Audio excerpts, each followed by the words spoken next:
Yo, what is up, E7 fam? Pat here, back with another Tsu Talks. If you guys can't tell from the shirt, we have a Pokemon-related master with us today to talk about stuff. Hello. It's been quite a while since I've done any kind of guide on World Arena, and I know a lot of you guys watch me play World Arena. You ask me a bunch of questions about it, but I am but a lowly crab player. So I decided to bring on a legend, and that is Sure. my guest today, Mr. AceTrainer. Tell him who you are, Yes. bro. Do the Yeah. Hey shots. everyone on Sue's channel here. I've been playing RTA for like 6 seasons now. Yes, I've ended Legend 4 times. I've collectively played maybe like 15K RTA games. Sheesh. I love this game mode. And yeah, as you guys can probably guess, I've started getting into competitive. I mean, we'll talk more about it, but it was originally from Pokemon. I used to like just slam games on Pokemon Showdown. Uh, And yeah, RTA kind of reminds me of that with how accessible it is, but also how complex it can get. And so that's what always keeps me coming back to slamming the next yeah. game. So, I was gonna say, you definitely yeah. have me outpaced. Like I've been playing RTA since the very first season, but I only average between like 200 and 600 games a season. So you definitely have played a lot more. By the way, I don't know if you didn't see the last Tsu Talks at the end. There was like an outtake I was jokingly saying because you say you're a Pokemon player. I was like Mhm. telling Divine that Gyarados wasn't that good of a Pokemon, and I'm like, I have no idea. Ooh. So you have to tell me, is Gyarados actually good right now?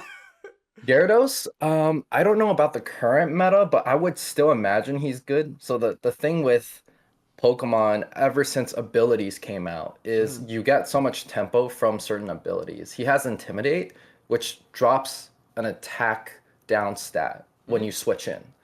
And so it's I would compare it to like Conquer Lilius just Oh, doing okay. her walk when she Uh, gets the first turn or something. Any Divine one. Pokemon, yeah, with Intimidate is kind of insane. So yeah. Yeah, Divine one, Su zero. My favorite Pokemon when I was younger was Gengar. I played a little bit of Pokemon Showdown back in the day. I don't know a Yeah. ton about it, but I can definitely see why it's complex. I have a lot of friends that like really like it.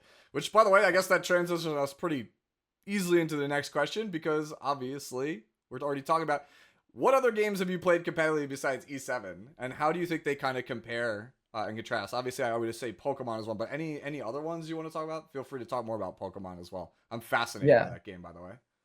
Okay, okay. So I think the only other game that I've played competitively is Yu-Gi-Oh!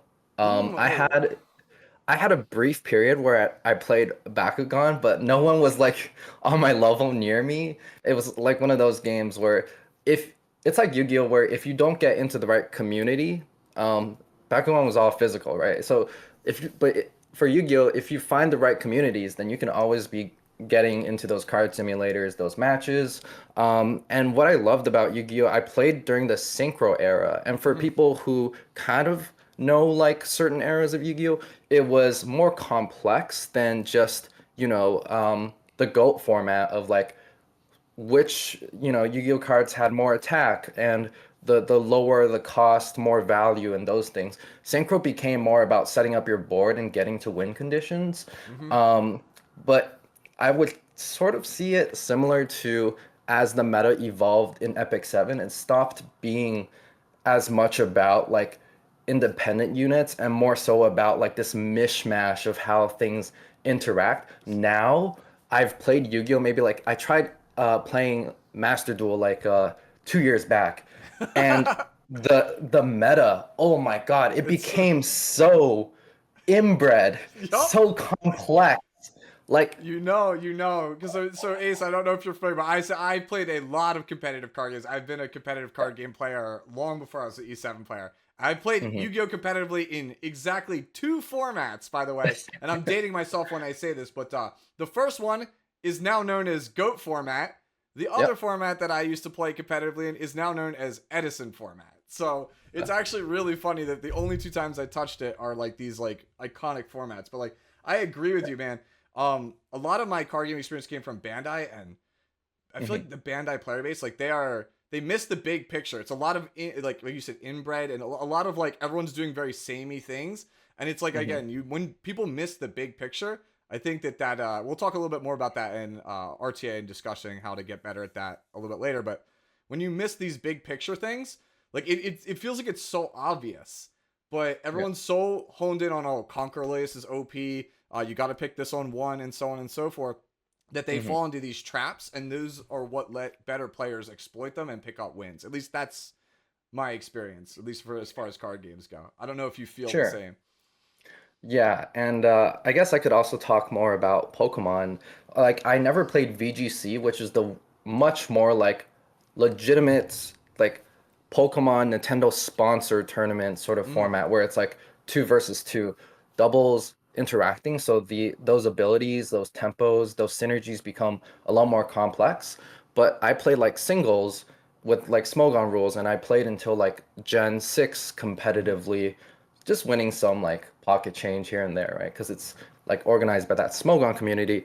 And what I loved about Showdown was how accessible it was. Like Mm-hmm. you could just load up a team that someone else yapped about in like the forums. You steal the team, import like the EVs, the movesets and stuff, and you just slowly start learning it. And it was still relatively methodical in that even though you have like these short 3 minute, 4 minute games, just like an RTA match, right? You had like double switching where, your Pokemon was like at an advantage versus maybe like half of their team. They're switched in right now at a disadvantage. You know they're going to switch out, so you switch out too. And those things instantly win you tempo in the game. And then, as generations of Pokemon became more complex with abilities and move sets, like that sort of chip damage matchup, U-turning, getting up layers of hazards, all those things I started to like appreciate more, and it's just like slowly building towards win conditions. That see those skills being translated to when I first started Epic 7 like RTA. And maybe now the tempo is really fast and it's less methodical than Than the before, yeah. Pokemon formats that I played back in the days, but there's still like that sort of um, s- soft skills of like strategies and mindsets there. So Mm-hmm. yeah. Mm-hmm. Okay, so let's move on to the next question which I have for you, which is, so for people who've watched my channel, obviously you guys know I am a big fan of Musashi's Book of Five Rings. I consider that like my competitive philosophy. That's my mindset on how I actually approach the game. Many competitive games is how I found success at, like, regional, state, national levels for card games. I'm not the best at applying it to E7, I must say, but Mhm. like I want to know, do you have like a competitive philosophy, some kind of mindset that you champion, or like that gets you into a game and it allows you to have that kind of success? Because obviously you've been very successful in E7 PvP. Sure. Sure. So I think that's a really interesting question. I saw your examples when you were talking about the five rings and that philosophy. I think for me, um, diving right from like Pokemon Showdown to like Epic 7 RTA, um, I would say like my mindset was always like sort of like deck building where, just like limit tested so much, Mm-hmm. right? When I had like, when you think about like Fribbles gearing up certain characters, that's like a new deck basically. And Yes. if you want to learn the meta, I wouldn't say it's as much about like copying other people. It's about limit testing that deck of yours. Yes. And after you limit test, during that process, actually, I think about like being risk adverse, at least personally.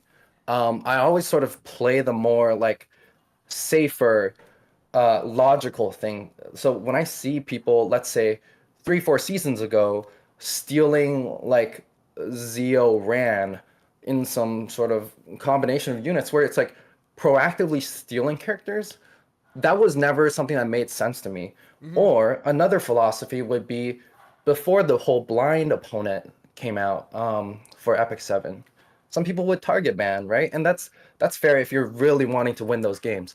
But I thought of it as like maybe I don't need to do that because like in a real competitive format, let's say we were actually playing this at like some sort of Evo level. I know Yes. I don't know if Epic 7 would ever get to that point, optimistically.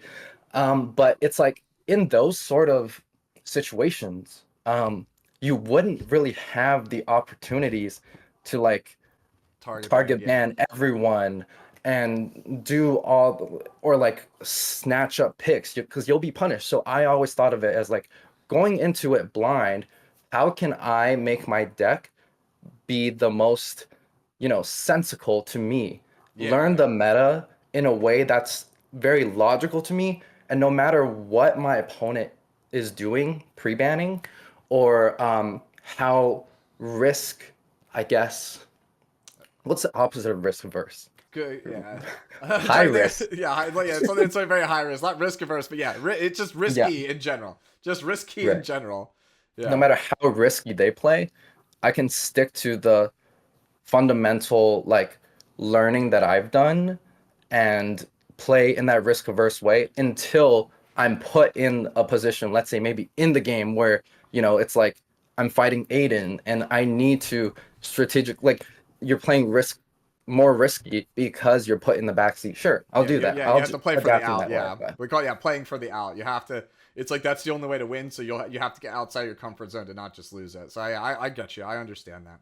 But until I get to that point, I mean, I'm sticking to stuff that I Yeah. know works for me after the limit testing, after the, Yeah. the fundamental principles I have, right? So Yeah, so yeah. you're very methodical. Like it's like I trust my experience essentially. I mean, you said you're like 15K games. I believe it, man. You're like a machine.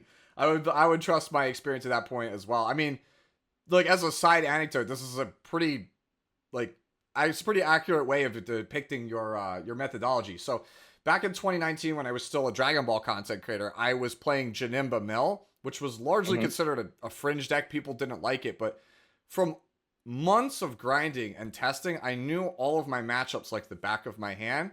And even Yeah. though like people would say, "Oh, this, that, and the other thing," no one ever put me in a spot where I felt like I needed to pivot off of that Hmm. strategy. And like there was Right. times where it would be close, and I knew I'd have to pivot from a control deck to playing very aggressively to win those games. But like I had a lot of doubters, and like sticking to Hmm. your guns is like a really powerful thing. Like having the confidence and the data behind you, like and sticking to that is really hard. It's actually not as easy I think as people think it is, but Yeah. like the best feelings competitively is when you prove people wrong. Like you're like, hey, Exactly. it's exactly right, right? Like just for like a while, I remember people used to like clown me and be like, "Yo, he's ADS trainer." Like his ADS is not like a real character, and then like all of a sudden it was like, oh, Sorta. ADS is kind of a thing now. I mean, just to use Yeah. like an example, but that's exactly it. I remember Shadow Knight was like that's a recent example. Shadow Knight was like a meme. People were saying it's a meme. Now, Hmm. like at least I'm seeing it in my games a lot more often. So I'm just like, Yes. is it really a meme if it's winning, right? Like the people who have the confidence to play it, they're winning, so they must be doing something, right? Right. And something you just said that you just mentioned, I think I wanted to elaborate on. It's actually somewhat hard if you don't have the time, or let's say you really respect your friends who are trying to help you. It's really hard to stick to your principles because let's Yes. say you're in VC on Discord for RTA specifically, you're trying to limit test your deck as I called it. Um, Maybe you're gonna struggle losing consistently to certain players, and then you know what your homie will pull up and say? They'll be like, dude, just pre-ban this unit. Or just be like, dude, just pick this. And it's like a devilish whisper in your ear. That's how I view it. It's like, Yep. dude, you get this is an easy out. Just pick. And you really have to like dig in and be like, nah, that doesn't make sense to me. I'm gonna try what makes sense to me, right? Yep. Yeah, no, Yeah. it's a pretty good example. I remember a couple, like I was streaming, I'd say like a month ago at this point, and I don't know if you're aware of Inori, he's in Cars 6's Gold. He literally Hmm. roasted me for picking Bellion into LRK Spectre, and I was like, dude, I trust my Bellion's like 450 gear score. Like I'm like, I trust Okay. my Bellion to win these matches. Like if the LRK is too much, I'm gonna ban it. But like I've played this match enough. I know that it doesn't look good on paper, but I know I can win, and I easily won that game. And I was like, Hmm. yeah, but like then you start to get the oh, we're just dismissing it like kind of thing, and I'm just like, look, you do you, I'm gonna do me, okay? True, And true. again, like I said, that's a really powerful thing to have. All Yeah. right, so let's move on here, because if I'm sure you're probably aware of it, I was made of aware of it recently, but like we only have like 4 to 5 weeks left, I think, in the current season as of the recording of this video, right? So Hmm. That means everybody's obviously thinking about one thing. How do I get masters for that skin, that sweet, sweet Valiant skin that's coming out? So what do you think? Yes. Yeah, so what do you think are some of the most important things for new players that are just getting to World Arena, like they just want to get to Masters, get that skin, right? What do you think are some important things for them? And if they want to kind of take it further, feel free to elaborate and teach them how to do that as well, senpai. Okay, okay. Dang. Hardly ever get called senpai. So this is I think what new players need to know for current World Arena, just to like crash course learn it real quick. So there's a few safe DPS anchors. Those you would likely want to draft, regardless of playstyle, you would probably want to pick one of those before 1 to 3. Try to gear those the best that you can. Mhm. Um, Trying to make do with stat lines inspired by like streamers and stuff. There's so much like free info out there where you can honestly any time of the day hop on Twitch, see the biggest person streaming at that point and ask some questions or ask to see some builds. So once you have those units, those safe anchoring DPSs built Mhm. decently. So that includes like AU Fiend, ML Landy, Stene, ML Bologna. Once you have those units geared, then ask yourself, okay, what am I missing in my unit pool? You can honestly be building around, let's say, 15 or so characters and be doing very consistently to where even if you don't try, you just draft logically with those supports and DPSs prioritized properly, you can probably end champion with very little effort. Yeah, I can hear the comment section now. They're like, "But Ace, those are all ML5s." You Yes, did. okay. Yeah. That's the bitter pill that we have to swallow. So every meta Yeah, I know, right? since I five know. metas ago, basically RGBs, those like, Yeah. non-moonlight elements haven't been the safest picks Yeah, it's because it they're it, it's inherently baked into the game when you think about it, right? So light Mhm. units are only weak versus dark units, but like, the RGB units just feel like there's that inherent triangle, like right, like if you play like Fire Emblem, like how it's like the weapon triangle, that is Yeah. inherently there. Whereas like the light and dark characters just feel like they don't have as much of a disadvantage. So I understand like it is the bitter pill to swallow, especially Yeah. when you're talking about playing a game very competitively. The Mhm. things unfortunately that have the most advantages competitively are usually Moonlight heroes. That said, Yeah. Savior Auden is a pretty strong, I think, free to play option. I would say at least right now. Yeah. You mentioned Aiden. Yes. What I wanted to actually sort of pivot back on is before you even prioritize gearing those safer anchoring DPS, as I mentioned, is you want to reflect on units you want to play alongside what you don't have.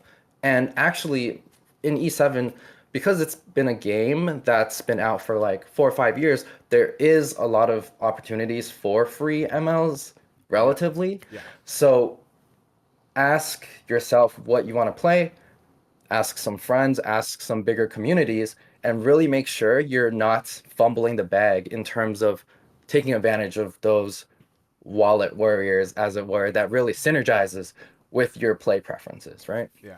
Yeah, you definitely do. I do get a fair amount of MLs. Like now, especially like where we're at record as of recording this video, a new player you could start a fresh account. You'll get Steny from the Moonlight Blessing. You'll be able to Mhm. get like Conqueror Lilius or Mediator from Fallen Land, and you could get like another safe strong pick Yeah. from the current headhunting recruitment, and then on top of that, obviously there's Savior Auden again. So it's like between that you could cobble together like 2 to 3. I feel like competent safe DPS and openers. But yeah, for those Yes. of you who are listening to this in the future, I would say, yeah, just in general, research is really important. I would think that's like one of the big takeaways. Like you said, looking at watching people, whoever's like the most wanted person on Twitch right now, asking them for advice is always a pretty safe bet, I feel like. And then just like you said, core damage dealers, learn whatever the core damage dealers are in the format, I think is super paramount. All right. Yeah. And if we're saying hi to people in the future, I think this is kind of a hot take, but I think Malona, ML Bologna, isn't going away for a long time. So if you're in the future watching this, you're probably still frustrated fighting ML Bologna. Just know I knew it all along. It's funny. I don't doubt it for a second because that's the thing. Like that is kind of a hot take. Because like right now it's like, what's did the changes make her really like that good? Like isn't she kind of just the Subtle, same?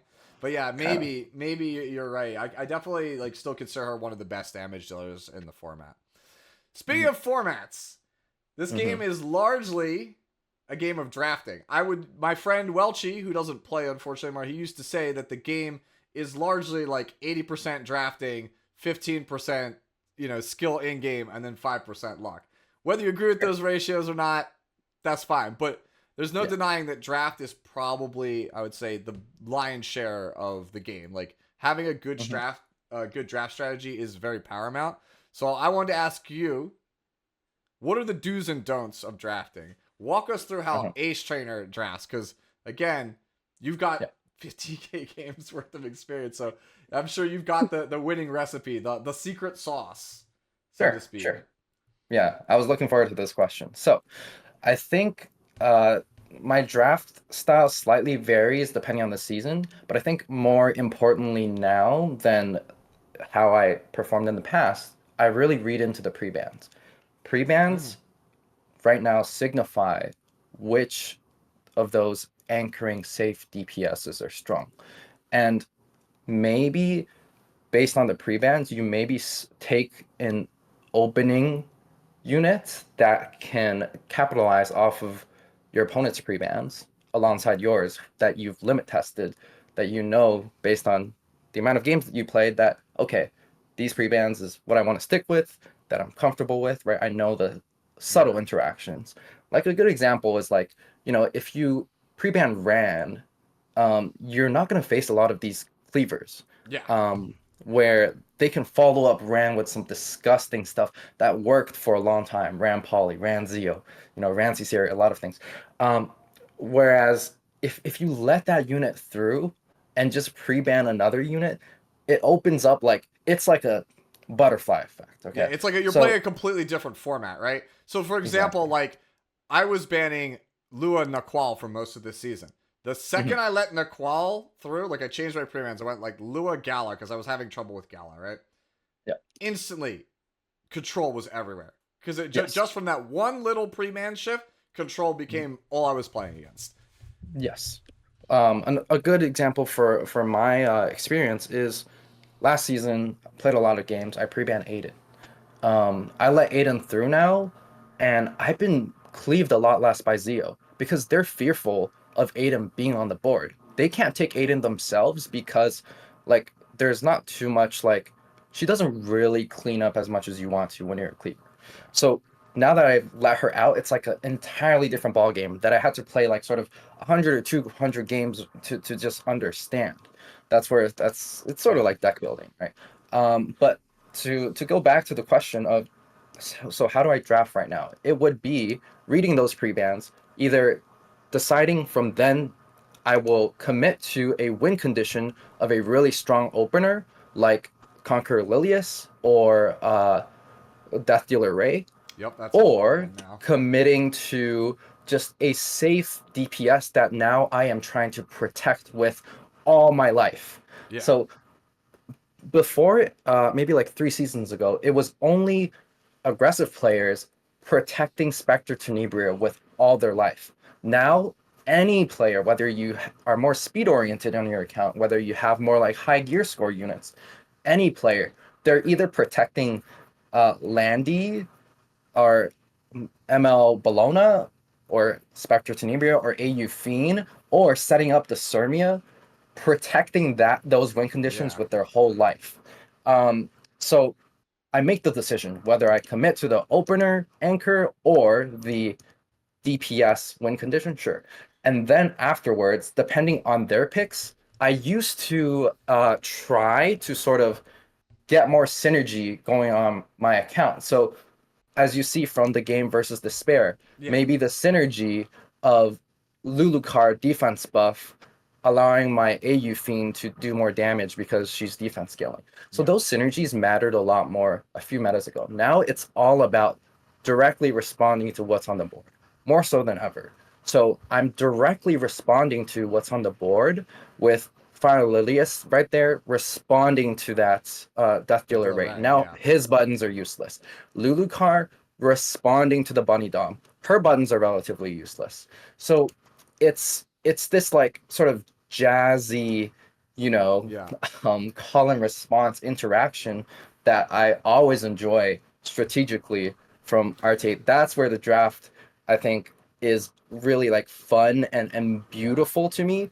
And but I will also fully admit that because there's units like Bunny Dom, where she punishes extra turns, no other unit punishes extra turns. Yeah. So beforehand, I might have drafts where I'm just that's it, banning last. I'm first pick, I have the one and then two, three, four, five. They'll have the two, three, three, four, five, and I'm always banning five. Now it's more hectic. Now Yeah. there's units where they immediately get value on the board, and maybe the post ban isn't five anymore when you're a first pick. The Oh. post ban is going to be something that gives the team the most value, and that's like The a linchpin, yeah. yeah, that's a conundrum that I've only encountered recently. So Yeah, I guess I've that been noticing yeah. that as well, actually. I'll throw it up on the screen now, but like there was a draft I had the other day where it was like what you said about Moon Bunny. Like Moon Bunny was the linchpin of my opponent's entire draft, and it was like it was the first thing that was picked against me. And Yeah. straight up, like once I got rid of that, I just got to snowball the game. And like I said, Mhm. even though normally you'd expect to just go, oh, I'll ban last, right? Yeah. In this case, that was not what it was, and yeah, so I can see exactly what you mean. And this goes back Mhm. to what you were talking about competitive like philosophy. It's like you have the experience that shows like this is like how it works for me. It's not conventional wisdom is ban last, right? Like Mhm. that's the old school of thought. And I Mhm. think the most successful players are always the people who are having the newer school of thought where they're trying to think about like what else can I do, what's different. So like banning the linchpin makes at least to me a lot of sense. And reacting to stuff, that's actually that feels kind of old school because like when I first started getting into RTA and older Mhm. formats, reacting to everything, it was kind of like I pass the ball to you, right? Like I have a Yeah. strong Yeah. pick, you pick two counters, pass it back to you, I pick two counters. The first person that can't present a good counter to the situation is kind of the person who fumbles it, and like they Yeah. have the opponent will then have the stronger hand, the Mhm. stronger draft, and I'm basically kind of dictate the entire game. At least that's how I feel about it. Mhm. Yeah, I would say like some do's and don'ts, because maybe I didn't answer that question enough. One don't I would say is now I never slam knights early. Like there's a couple reasons behind that. I think the main one is Midnight Gala. Yep, that's why I've Um, been banning her. Because, but I think that's a crutch. If I'm being honest with you, like I've okay, been banning interesting. Gala a lot. She's so Yeah, strong. Like I think she's a lot stronger than people think. Because like you're traditionally more of a standard player. I'm more of a yeah, standard player. hmm That character is so brutal for us. Like if we don't present some kind of aggressive opening, we're not like a risk, right? We're talking about risk averse. You and I yeah, seem to draft similar. We are very risk averse in our draft. We play safe. We play tight because sure, that's like yes. that's the competitive card game player in us. hmm But that character just blows that whole line of thought like out of the water. So it's so miserable. So it's funny how we Yes. have the same conundrum, but we have come up with different solutions. I think yours is probably better because you're Mm, changing your thought, whereas I'm just crutching the pre-ban. I'm changing the format. You're just mhm. adapting, which I think is always stronger. Sure. I mean, related to that, I think one thing that's important is like don't just ban the new character because then maybe it'll be harder for you to learn through content creators and stuff because they're not going to be banning the new character. And so I think like yeah, like you say, you want to be, on top of the meta. You want to like learn and like limit test your deck as it were. So when you're relatively new to the game, sure, you can experiment with pre-bans, but I would say for an RTA season when you're trying to seriously climb, you've limit tested it, you've done your homework. Don't just flavor of the month. Oh, like a Landy Cleave 3 seasons ago suddenly became really strong, and then a week later fell off because everyone put on immunity. Don't just change up your whole Yeah. like principles to just the flavor of the month, right? Yeah, That's one thing. Yeah. again, I agree with that. Like, it's a double-edged sword because if you change everything, Uh-huh. yeah, like you're gonna be doomed for failure. But there are times, like I've talked about before in the past, where like the last like hour or two of my climb last season, I let Hmm. Lua through just as a surprise because like nobody was expecting it, and it was just Yep. free dubs. Like so, there's a time and a place for it, but I would. That's more of a gut call. Like you have to have, I think, some experience with that. You have to know that you can get away with it. I think it's Mhm. significantly safer if you're looking to succeed in a competitive game to not deviate from what has worked for you so far. Yep. And yeah, like we said, we kind of been talking about it a lot, but like, don't be swayed by a Nori, basically, is what I'm saying. If Nori tells Sure. you one Sure. thing, bro, your bros tell you one thing in Discord, that doesn't necessarily mean it's always the case. Like, Yeah. facts, data, testing. Hmm. It's super, super important. Yeah. So, other thing I want to talk about. So, are there any other draft styles like besides like your whole do's and don'ts, right? Like, are there other Hmm. ways of thinking? Because like you and I, again, similar paradigm, standard players. Do you think that there Hmm. are other ways of thinking about the game that are good? Yeah. And if so, what is good about them, and what don't you like about them?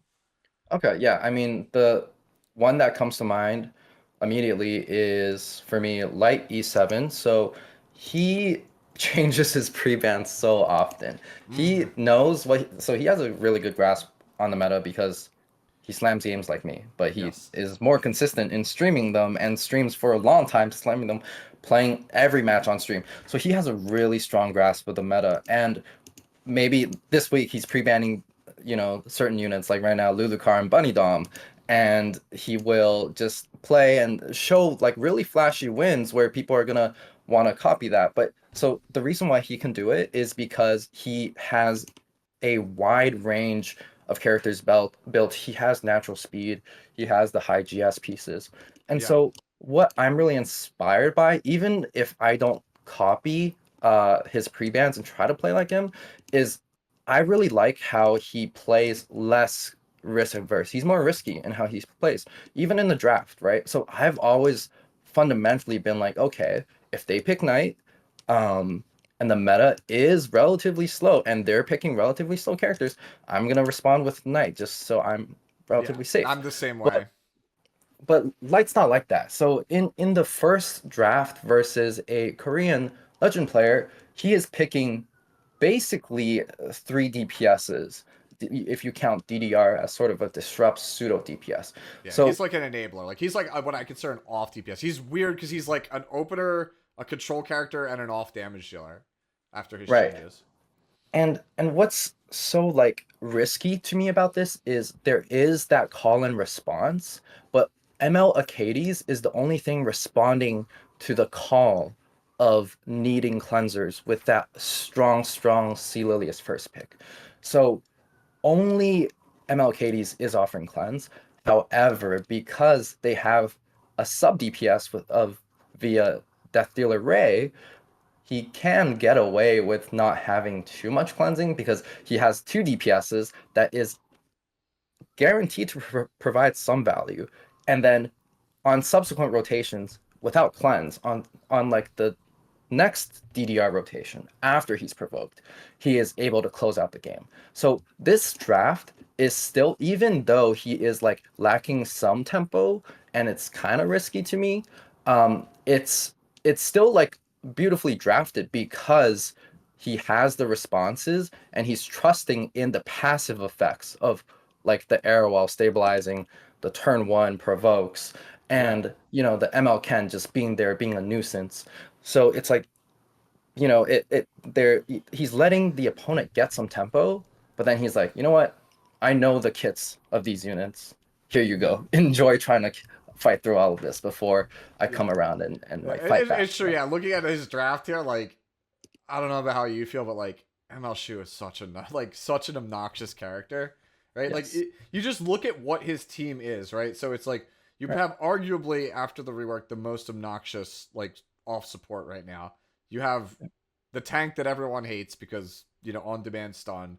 You have ML Ken who's just provoke locking your team, just super annoying, like a very like a Senya variant. And then you have here's my injury. So like, yeah, I can see what you mean. Like, it's not safe, right? Because like there's like you and I think like, oh, but like where's my support? Like, how do I get out of getting provoked? How do I deal with his debuffs, right? he's just like, Mhm. nah, slam it. Like I'm just gonna slam ridiculous stuff. And like I've played against Light a decent amount actually this season, and he's been just switching it up every time I play him, and I'm just like, man, I can't figure him out. And like that, I Mhm. think this is pretty much showing exactly why, right? Because Yeah. he's like, yeah, I don't care. I'm just gonna slam this annoying thing. Like before it was like, oh, how do I deal with this Auden? Well, I'll just take it, and then it's just like, all right, well, here's this other draft that I literally can't answer at all. It just like Yeah, destroy true, me. true, true. Yeah. And also a guilty of mine, he doesn't stream, but the Cuck Boy, he's been consistently doing really well this season. Yeah, he's He won a drafts couple. similarly. Yeah, didn't he? He Yeah. won some of Valky's tournaments actually. Yeah, if you Yeah, go he back and has. check some Yeah. of Valky's VODs, you'll be able to see his gameplay. And you could also search him up now on the match history. So that's a cool feature. And he also drafts similarly. Maybe he even drafts more Selfish than Light sometimes, where he has literally no cleansing, no potion vial, no like mitigation. He argues mitigation's kind of bozo. I rather take AOL. That's his sort of philosophy, depending on Just take an the OP comp unit, of the. right? Yeah, sure. So it's like he will just let certain units die, and I disagreed with him last season, but now I'm seeing how strong it is. The more I watch him play, and like this recent season with like, ever since Death Dealer Ray came out, it's like, okay, so units are dying left and right, whatever, but he still gets that 1 or 2 win condition sneaking through, the the the fortress of the opponent or something like Yeah. that, right? So Mhm. yeah. Okay, so moving on, like this is a little bit more of like a more macro question, I guess, but like going into like a new meta game, right? Like we're technically in one now because Death Deal Array just got changed, right? How do you determine what is strong versus what is weak? Like, right? So Mhm. that's like the basic thing, but like, so Yeah. what do you think is strong now, right? What makes it strong, and how are you determining that? And then that way, like you kind of elaborate, like you could talk about the current meta, what's strong, and then Mhm. after that talk about like in general. So that way, again, somebody who stumbles upon this video 6 to 9 months after release kind of knows like, hey, Ace is saying that these are the things that he thinks are strong. How can I apply that to the current state of the game, figure it out, and apply it to my own game? Sorry if that's a little bit confusing, but No, the question makes sense. So what's strong in a meta? Because I would compare Epic 7 somewhat to the Yu-Gi-Oh! Meta now, because it's so coagulated and inbred in a way. It's so confusing and complex. When we look at new units kits, always think about how independent it is. So a unit like Lethe, she was more so flavor of the month just because the meta was still relatively slow and she had some conditions where supports enabled her to do her abyss thing, surviving a turn, dragging a unit, extincting them with true damage into the abyss. Sure. A unit like Fumir too, that we just had like 2.5 weeks ago. She was seen to be really strong based on like certain people like Elfmage playing. But these units, they're not too independent, and so they'll all come and go. Whereas certain characters that are really strong, either they need to have immediate value in terms of high base speed, uh, immediately giving tempo to your team, whether that's Death Dealer Ray, Bunny Dom, Monk, Conqueror Lilius, because of their stat spread and their kits, even if they don't have a strong passive, most of them do, but even if they don't have a yeah, strong like S2, um, they're giving so much upfront value in terms of, that gear score when you invest in them in terms of high speed gear. Or or you need a unit where even if they don't take a turn, they're rather independent in what they do. So the classic examples that we've seen right now is ML Landy, AU Fiend, Malona, but even like before that meta, it would be like Sermia, Karina, Stene, right? So these characters, you can have like no cleansers in your draft, but they still have value because they have so much sustain. Basically, how long their S2 kit is kind of gives you an idea of yeah, how independent and how like valuable they are in a draft. Um, Aiden too, right? So yeah. like It does a all lot. these Yeah, units. this is Yeah. actually a thing we talked about on stream. For those of you guys who watched me do like the general list tier list where we had the XY graph axis, people were constantly asking me, why was it that Fallen Cecilia fell off? Like, why do I consider her somebody that fell off? And it's because when you Una. compare her to her, what? You think it, Luna. No, it's a lore joke. yeah, look, Okay. yeah. Oh, push her off the cliff. I got you. Yes. Okay, yeah. But straight up, like, just compare her to her contemporaries, right? Just think about, say, Arwell, right? Hmm. Built-in Helag, built-in Arius, gets to wear Adamant, gets three Hmm. times the passive value, has a, CR pushing mechanic in the kit, has stun, right? Tempo. Like, Arwell with her stun is game changing. It wins a Yeah. game. Like, Right. I don't think you could say like a skill nullifier for the team. It might win you the game, but it's not as impactful as a full strip and a stun. Last Rider Mhm. Crow is a character that can actually just hard carry with his S3. Ambitious Tywin can hard carry with his S3. Yes. Yulha can also win a game with her S3 when it's played well. And then, unlike Crow, she has a cleanse, so it's hard to stop it. Like, all of Yeah. her contemporaries have these things about them that provide inherent advantage, like you were talking about, like inherent Hmm. tempo.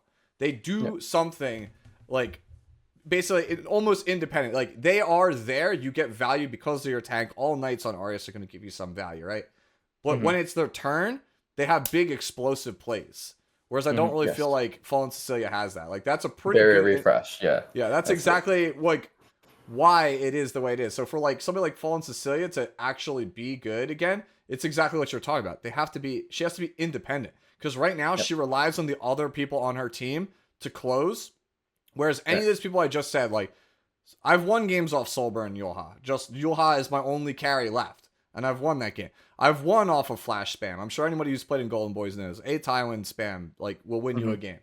Right? That's just not happening with certain characters anymore. Like, and that's unfortunately because of power creep, buffs, new characters coming out, all that stuff. So yeah, Yeah. I think I agree with that assessment. It's like the characters have to be independently strong. And I'm actually Hmm. glad that you said that about Famir, because like I really like Famir.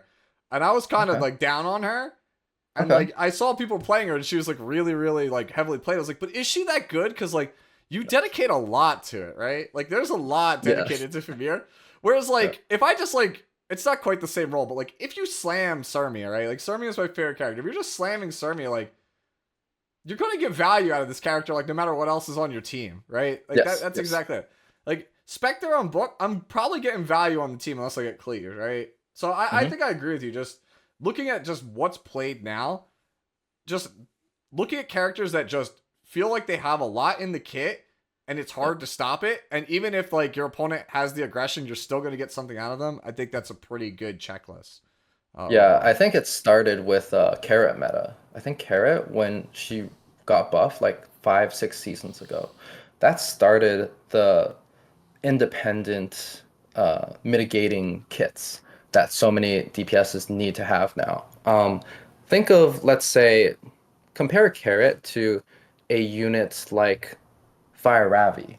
Um, it's it's obvious. So if you look at a new character, it could be an RGB, it could be an ML. Think of whether or not they're more like Carrot or they're more like Fire Ravi. Because one is very much independent and self-sufficient, a bit outdated, but you get the gist with the essays and stuff.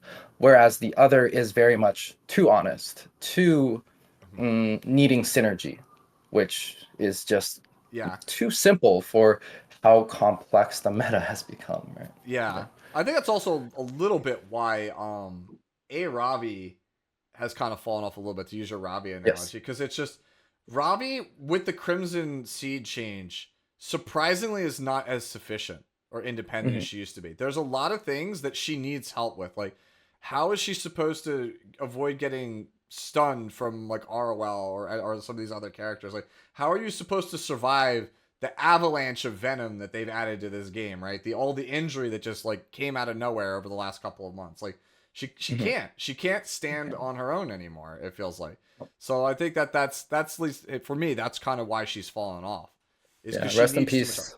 Yeah. Rest in peace, STG, who believes that every season she's gonna make a comeback because these anti-crit units are gonna lose to the 70-30 or something. Yeah, but it's the Yeah. way of the unfortunately it's the way of the competitive game. Like when Yes. Epic 7 first came out at the very beginning, Sez was the guy. Everyone told you to reroll for Sez, but at the end of the day, Sez is just a damage dealer. He requires a knight to protect him or a support to set him up. So like basically what I'm saying here is in general, the strong supports, the strong tanks that give you the tempo and do something independent of the rest of the team are usually the strong things, and then whatever just the strongest, most independent damage dealer. I think that's a pretty succinct way of summarizing everything we're talking about. Like that's in general probably Basically. what's always good. Right. Right. All right, so last part before we wrap it up here. Any Hmm. final tips you want to give to new players, like just in this final couple of weeks while they're pushing to get masters, to get that wheelchair gamer girl Bellion skin? Yes. Um, I would say it goes back to the competitive mindset. I would say try to maintain a decent mentality for and like humbleness to learn, because I think it's really easy to chalk up things to RNG loss. Especially now, the current meta, it's way more Mm-hmm. RNG than past metas. The past like four metas feel more honorable than the current meta in terms of high rolling. I think every other game for me comes down to AU Fiend versus ML Landy. But it's easy to chalk it up to RNG loss, but how can we, as risk adverse people, and me as someone who doesn't have the best gear score, how can we still like minimize the RNG and still improve? Even if it was an RNG loss, I'm sure like I could have drafted better. There's gonna be some games where I actually feel like, I couldn't have done anything better, but that's like what statistically like maybe 1% or 2% of games. Like we can always be doing slightly more in terms of best in slot picks, especially later in the draft. So definitely keep an open mind, get feedback from your friends, from big communities. Even if you feel like it's an RNG loss. And I'm sure you'll have more fun that way, you'll tilt less, and you can easily make it to Masters with that sort of healthy mindset. Yeah. Yeah, that's something I advocated for in a lot of my older videos too. It's like no one is good at anything the first time they do it in their life. Like you Yeah. will have to try to jump into it like cold and learn Hmm. it, and you're probably gonna fail because again, no one's good at anything the first time they try it. Like you think that like I was winning locals for card games. Like I always have friends who tell me like, dude, how are you so good at like Magic, or like how are you so good at Lorcana or these games? And it's just like, dude, do you have any idea how many games I have played in my life? How many card games I've played? Do you have any idea how many matches I've played? How many times I've lost? Like, so like I remember the first time I beat there's a Hall of Fame player, Reed Duke for Magic. I beat him in a Hmm. game and it was like, oh my god, it was a big thing for me. And my friend, I Hmm. had people like, oh, you beat Reed Duke. I'm like, yeah, but I lost to Reed like 9 matches before I took a game off Mm. of him. And so it's Yeah. just like it's those kinds of things, right? Like it's Hmm. that perseverance, like to the not being afraid of losing the game and like kind of Hmm. trying to take everything out of it. I think is what's really important. So Yeah. I think Yeah, I for agree sure. with that. All right, guys. So that's gonna be it for the Tsu Talk this week with Ace. Hopefully you enjoyed it. I will link Ace's Twitch down in this video's description. Please give this man a follow. He is definitely one of the best playing at World Arena today. And hit him up in the chat. Ask him your questions. I'm sure he'll be that top streamer that we talked about that'll help you out with the builds. Is there anything Sure. else you want to Yeah. say before we pack it in, Ace? Yeah.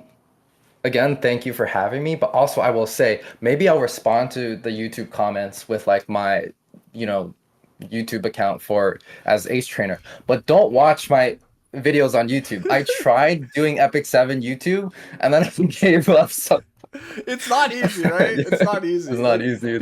people like Yeah, ask me yeah. like I'm just like, dude, you guys know like it's a 20-minute how to play guide. I get that, but like it takes me 8 hours to make this. Like after we're done Exactly. here, I promise you, it'll probably take me a couple hours just to edit this thing up. So, Yeah. but yeah, dude, thank you so much, Ace. I appreciate it.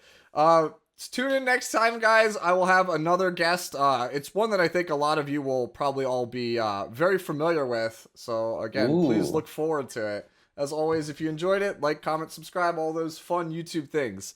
Thank you again, Ace. Later, Yes. everyone. Take care, guys.